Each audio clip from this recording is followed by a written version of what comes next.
Hello. Most of us are doing our learning from home at the moment, and that can feel a bit weird, can't it? So I thought today I would share some ideas with you that might help to get you more in the mood when you are doing your lessons from home. The first things that we want to check are things like, have we got all of our equipment with us? Do we have everything we need for our learning where we've positioned ourselves to work today? We also want to check whether we've had a drink or a snack recently, because we need the energy to be able to concentrate.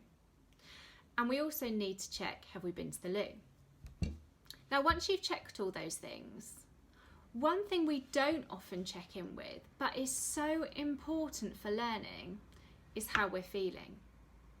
Because our brains and our bodies need to be in the right zone for learning. I use something called the zones of regulation with the children that I work with.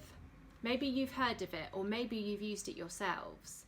And it's a really useful way of understanding our emotions and also giving us some ideas for how we can get ourselves into the best frame of mind for getting on with our work. Here's a picture of the zones of regulation. You'll notice that there are 4 different colours, one for each zone. There's the red zone, which is where we're feeling really big and overwhelming emotions like panic or rage or extreme sadness, where we just can't stop crying. The yellow zone is where we've definitely got an emotion going on in our body, and we've probably got a bit more energy than is useful for learning. So we might be feeling excited or silly or a bit worried or a bit irritated or a bit irritable. The green zone is our optimum learning zone. That's where our mind and our body is at the right level of functioning to be able to focus and concentrate and for us to do our best work.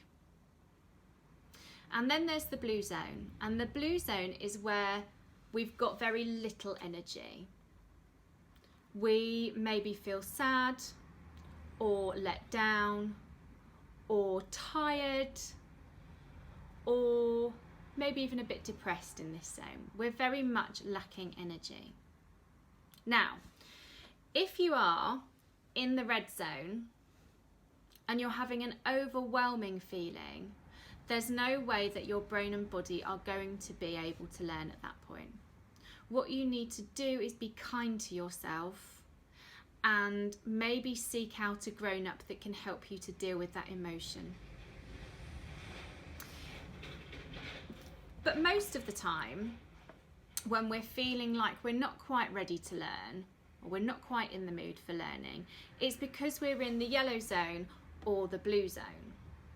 Now, if we're in the yellow zone and we've got a bit too much energy in our body for learning, we need to help our bodies and our minds to calm down. And there's lots of things that we can do to help that process. We could listen to a piece of calming music. We could do some colouring in. We could go for a short walk. We could, if you've been watching my videos, do the pulling down the clouds exercise. That's a great one for helping our bodies and minds to calm down. But one of the most useful things to do when our bodies are feeling like that is to use our breath, and particularly using a long out breath. I quite like to use a feather for this, especially if I'm sitting at my desk, and if you don't have a feather, you could use a leaf. All you need to do is take some short breaths in and some long breaths out. And the reason it's nice to do with a feather is because your out breath moves the feather around, and it's just quite nice to watch, and that's also calming for our minds and bodies. So that's a nice one that I like to do. If we're feeling in the blue zone and we don't have much energy, it's helpful to do activities to get us into the green zone that wake us up and give us more energy. Again, if you've watched some of my videos before, you might have had a go at the rain massage. That's a great one for helping yourself to wake up gently. Other things that you could do to help your body and mind wake up are drinking a glass of cold water or eating something crunchy like a carrot. You might also like to put on your favourite pop song and have a good old dance or a jump about to it. That will definitely help to wake you up and get into the green zone. So have a go at those. Try and notice, and I know it can be difficult, how your body's feeling and how your emotions are every time you sit down to do your work. And by taking care of yourself and helping yourself get into the green zone, your learning is going to be hopefully much easier and much more productive. I hope that's helped you. Take care and I'll see you soon.